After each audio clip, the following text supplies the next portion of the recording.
Hi hello friends, എല്ലാ കൂട്ടുകാർക്കും പുതിയൊരു റിവ്യൂയിലേക്ക് സ്വാഗതം. അങ്ങനെ ശ്രുതിനെ എന്ത് ചെയ്യാമെന്ന് ആലോചിച്ചിരിക്കുകയാണ് ലാവണ്യ. ആ സമയത്ത് മനോരമ പറയുന്നുണ്ട്, ലാവണ്യ ബേബി, ഞാൻ ഒരു സത്യം പറയട്ടെ, ഇവിടുത്തെ ആ തള്ളയുണ്ടല്ലോ, അവർക്ക് നിന്നെക്കാളും ഇഷ്ടം ആ കാർട്ടൂൺ ബേബീനെയാണ്. നീ ഇട്ട പേര് കറക്റ്റ് തന്നെയാണ് കേട്ടോ. ഒരു കാർട്ടൂണിന് കൈയും കാലും വെച്ച പോലെ തന്നെയാണ് അവളുടെ കോലം എന്ന് പറയാണ്. ആ സമയത്ത് ലാവണ്യ പറയുന്നുണ്ട്, എന്നാലും ആ മുത്തശ്ശിയുടെ മനസ്സിൽ എന്തായിരിക്കും എന്ന് പറയുമ്പോൾ, എൻ്റെ പൊന്നു മോളെ, അവരുടെ മനസ്സിൽ എന്താണെന്ന് ദൈവം തമ്പുരാനെ പോലും അറിയില്ല. ഞാൻ എത്ര പ്രാവശ്യം ചെകഞ്ഞ് നോക്കിയിട്ടുണ്ടെന്ന് അറിയാവോ? അവരുടെ മനസ്സറിയാനേ ആർക്കും പറ്റില്ല. പിന്നെ ആ കാർട്ടൂൺ ബേബി, അവരെ കുറ്റമായിട്ട് കാര്യമില്ല. കാർട്ടൂൺ ബേബി ആദ്യമായിട്ട് ഇവിടെ വന്നത് എങ്ങനെയായിരുന്നു? ഒരു ഹാഫ് സാരിയും ഉടുത്ത് തലയിൽ പൂവും വെച്ച് കുറെ എണ്ണയൊക്കെ വാരി തേച്ച് ഒരു തനി നാട്ടും പുറത്തുകാരിയായിട്ടാണ് വന്നത്. അത് കണ്ടപ്പോഴും അവർക്കത് ഫ്ലാറ്റായിപ്പോയി. നമ്മൾ രണ്ടുപേരും ഈ വീട്ടിലെ മരുമക്കളല്ലേ, എന്തൊക്കെ പറയാനും ഞാൻ ഈ വീട്ടിലെ മരുമകളാണ്, നീ മരുമകളാവാൻ വരണ പെണ്ണാണ്. അപ്പം അവർക്കൊരു വിചാരം ഉണ്ടാവും, അവരുടെ കയ്യിൽ താക്കോല് നമ്മുടെ കയ്യിലാകുമെന്ന് വല്ല പേടിയും കൊണ്ടായിരിക്കും. എന്തായാലും നമ്മൾ രണ്ടുപേരും അവർക്ക് കണ്ണെടുത്താൽ കണ്ടുകൂടാ, അവർക്ക് കാർട്ടൂൺ ബേബിനെ മതി എന്ന് പറയുമ്പോൾ ലാവണ്യ എന്തോ ആലോചിക്കുക കേട്ടോ. ആ സമയത്ത് മനോരമ പറയണ്ടേ, എന്താ ലാവണ്യ ബേബി നീ ആലോചിക്കണത്?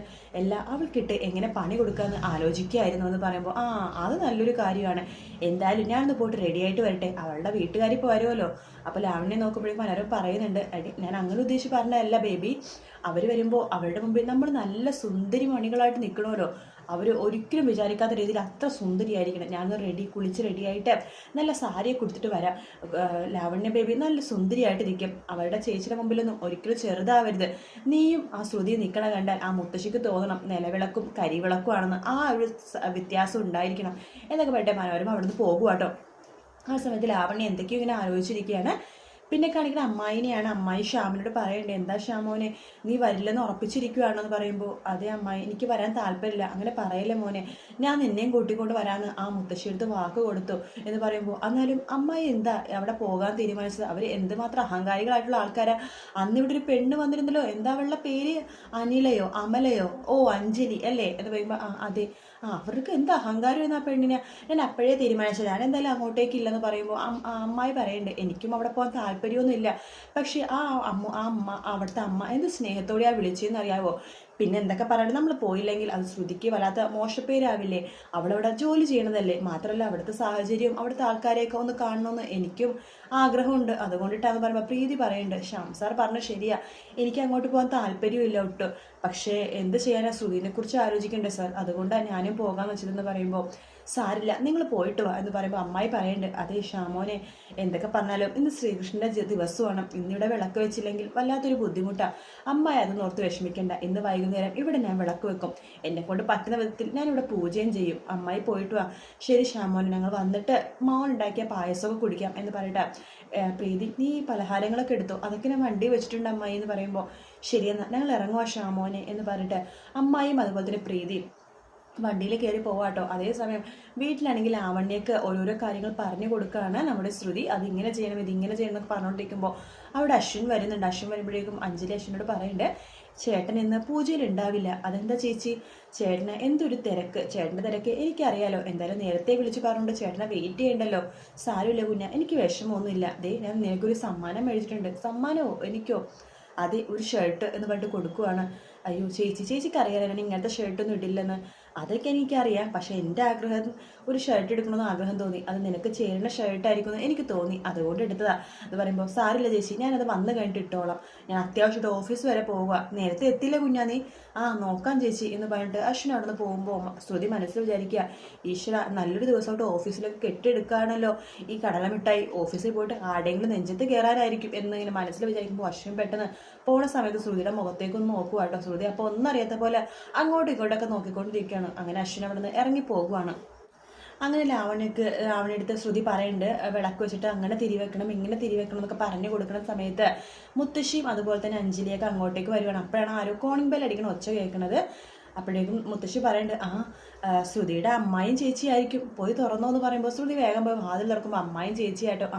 ശ്രുതി എന്നൊക്കെ പറഞ്ഞിട്ട് അമ്മയോട് സംസാരിക്കുമ്പോൾ ആ മുത്തശ്ശി പറയുന്നുണ്ട്, ആഹാ നിങ്ങൾ അവിടെ നിന്ന് സംസാരിക്കാണ്ട് അകത്ത് കയറി വാ എന്ന് പറയുകയാണ്. അങ്ങനെ അകത്ത് കയറി വരുമ്പോൾ ശ്രുതി അവരെ പരിചയപ്പെടുത്തുവാണ്. അമ്മായി ഇതാണ് ഇവിടുത്തെ അമ്മ, ഇവിടുത്തെ മുത്തശ്ശി എന്ന് പറയാണ്. നമസ്കാരം എന്നിങ്ങനെ പറഞ്ഞിട്ട് മുത്തശ്ശിയെ സംസാരിച്ചത്, എൻ്റെ പേര് സുഭദ്ര എന്നാണ്, ഇത് ശ്രുതിയുടെ അമ്മായിയാണല്ലേ, നിങ്ങളെ കണ്ടല്ലേ വല്ലാതെ സന്തോഷമുണ്ടെന്ന് പറയുകയാണ്.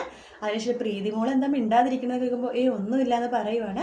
അങ്ങനെ അമ്മായി പറയുന്നുണ്ട്, അമ്മ പറഞ്ഞുകൊണ്ട് ഇവിടുത്തെ പ്രത്യേക സ്വീറ്റ്സ് ഒക്കെ ഞങ്ങൾ കൊണ്ടുവന്നിട്ടുണ്ട്, മധുരം ഇട്ടതും മധുരം ഇടാത്ത സ്വീറ്റ്സും വെവ്വേറെ ഉണ്ടാക്കിയിട്ടുണ്ടെന്നൊക്കെ പറയുവാണ്.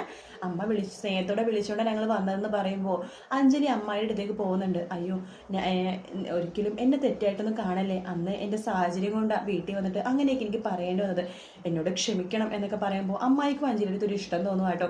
അതൊന്നും സാരമില്ലെന്നേ എന്നിങ്ങനെ പറയുന്നുണ്ട്.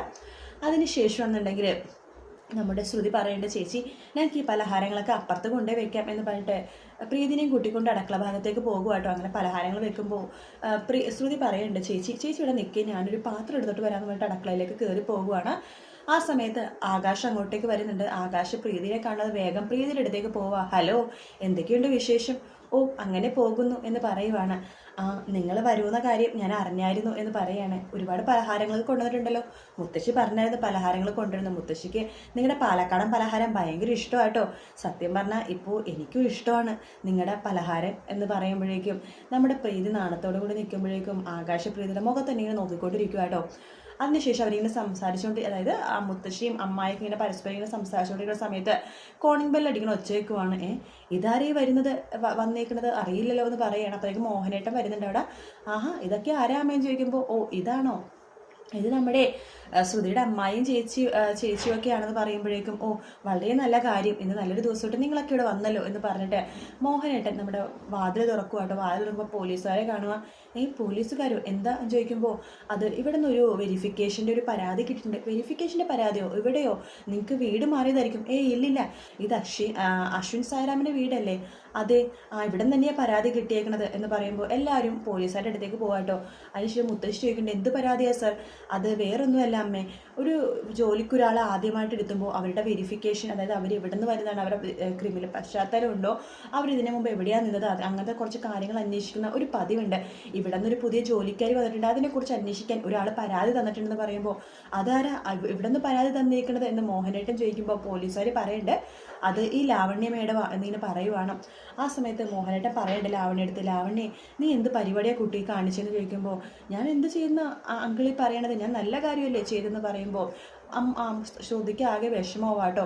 ശ്രുതി അപ്പം മുത്തശ്ശി പറയുന്നുണ്ട്, സാർ ക്ഷമിക്കണം, ശ്രുതി ഇവിടുത്തെ വേലക്കാരത്തിയല്ല, അവൾ നല്ലൊരു കുട്ടിയാണ്, ഈ വീട്ടിലൊരു അംഗം തന്നെയാണ്, അവളെക്കുറിച്ച് ആർക്കും ഒരു സംശയമില്ല, ദൈവത്തെ ഓർത്ത് നിങ്ങൾ പോകണം. സോറി മാഡം, ഇവിടെ നിന്ന് ഒരു പരാതി കിട്ടിയപ്പോൾ ഞാൻ ചോദിച്ചെന്നേ ഉള്ളൂ, ക്ഷമിക്കണം എന്ന് പറഞ്ഞിട്ട് അവിടെ നിന്ന് പോകുവാണ്. പെട്ടെന്ന് മുത്തശ്ശി പോലീസുകാർ പറയണ്ടേ, അതെ ഒന്ന് നിന്നേ സർ, എന്താ അമ്മയെന്ന് ചോദിക്കുമ്പോൾ അതെ നിങ്ങൾ വന്നത് കാര്യങ്ങൾ വെരിഫിക്കേഷൻ ചെയ്യാൻ വേണ്ടിയിട്ടല്ലേ, എന്നാൽ എനിക്കൊരാളെ കുറിച്ച് അറിയണം, ഈ വീട്ടിൽ നിന്ന് പുറത്തുനിന്നുള്ള ഒരാൾ വന്നിട്ടുണ്ട്, അതാരാണമ്മ എന്ന് പോലീസുകാർ ചോദിക്കുമ്പോഴേക്കും നമ്മുടെ മുത്തശ്ശി പറയുന്നുണ്ട്, അത് ഈ ലാവണ്യാണ്, ഇവളുടെ കുടുംബ പശ്ചാത്തലം എന്താണ്, ഇവളുടെ ബാക്ക്ഗ്രൗണ്ട് എന്താണ്, ഇവളെക്കുറിച്ച് എനിക്ക് കൂടുതൽ അറിയണമെന്ന് ആഗ്രഹമുണ്ട്, അതുകൊണ്ട് നിങ്ങൾ എന്താ വെച്ചാൽ ഇവിടുത്തെ ചോദ്യം ചെയ്തോന്ന് പറയുമ്പോഴേക്കും ലാവണ്യ ആകെ പെട്ടുപോകാട്ടോ.